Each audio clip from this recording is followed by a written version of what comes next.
रुस्तम और प्रीतम का average age कितना है? 39 है। और प्रीतम और गौतम का एवरेज एज कितना है भाई? 28 है। और रुस्तम गौतम का कितना है? 34 है। तो what will be the age of the youngest after the 3 years? ठीक है, तो हम सबसे पहले एक एक के निकाल लेते हैं। आप ऐसे भी कर सकते हो, जो बेसिक तरीका है मैं वही अपना लेता हूँ। अगर मैं रुस्तम प्लस प्रीतम की बात करूँ तो अगर इनका सम निकालेंगे कितना हो जाएगा आपका?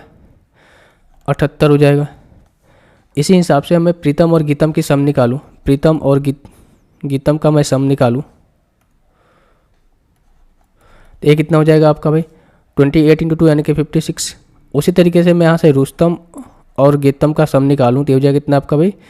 68। अब सबको ऐड कर दोगे यानी कि 2 × हो जाएगा कितना आपका? रुस्तम प्लस प्रीतम प्लस गीतम, ये कितना हो जाएगा आपको भाई? 8 8 16 6 6 12 2 7 5 12 और 6 18 और 2 20, 202 हो जाएगा। अगर मैं इसको काटूंगा तो कितना हो जाएगा? 101, ये होगा ना। एक मैं दोबारा से देख लेता हूँ। 8 8 16 6 6 22 2 और 7 5 12 12 6 18 18 2 20, ठीक है। यानी कि रुस्तम प्लस प्रीतम प्लस गौतम की आयु कितनी होगी? आयु का योग कितना हो गया? 101 हो गया, ठीक है भाई, 101 हो गया। तो सबसे छोटे का उम्र हमें बोला गया कि 10 वर्ष के बाद कितना होगा। अब देखो भाई, यहाँ से अगर मैं यहाँ से तीनों का निकाल सकता हूँ। कैसे? अगर मैं रुस्तम प्लस प्रीतम का मैं निकालूँ कि एज कितना होगा, तो गौतम का एज के यहाँ से माइनस करना पड़ेगा। सॉरी, अगर मैं गौतम का एज निकालूँ यहाँ से तो रुस्तम प्लस प्रीतम का एज माइनस करना पड़ेगा। और रुस्तम प्लस प्रीतम का एज कितना है? 78 है। हम कह सकते हैं कि गौतम का हमें एज निकालना है तो 101 में से 78 को माइनस करने कितना हो जाएगा भाई आपका? 11 में से 8 जाएगा 3 और 9 में से 7 जाएगा 2 यानी कि 23।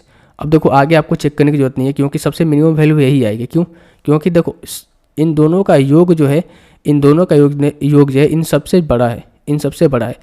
इन दोनों का योग जो है इन सबसे बड़ा है। तो हम जो भी वैल्यू 101 में से इस बड़े वाली वैल्यू से माइनस करेंगे तो वैल्यू सबसे मिनिमम आएगी। भाई ये वैल्यू अगर हम इसमें से माइनस करते हैं तो जाहिर सी बात है ये वैल्यू 23 से ज़्यादा आएगी। अगर 68 भी इसमें से माइनस करेंगे तो वैल्यू 23 से ज़्यादा आएगी। हमें सबसे छोटे का ही उम्र पूछा गया तो ज़्यादा आपको इसमें ये एग्जामिनर को दिखाना नहीं है, कॉपी नहीं भरना है। बस आप देख लिए कि भाई ये 23 आ रहा है, बस इसमें हमें 10 वर्ष और जोड़ दो क्योंकि 10 वर्ष बाद की पूछी गई है। कितने हो जाएगा? 33। तो सबसे छोटे की उम्र जो है 10 वर्ष बाद कितनी होगी? 33 होगी। Option number 2, sorry option number 3।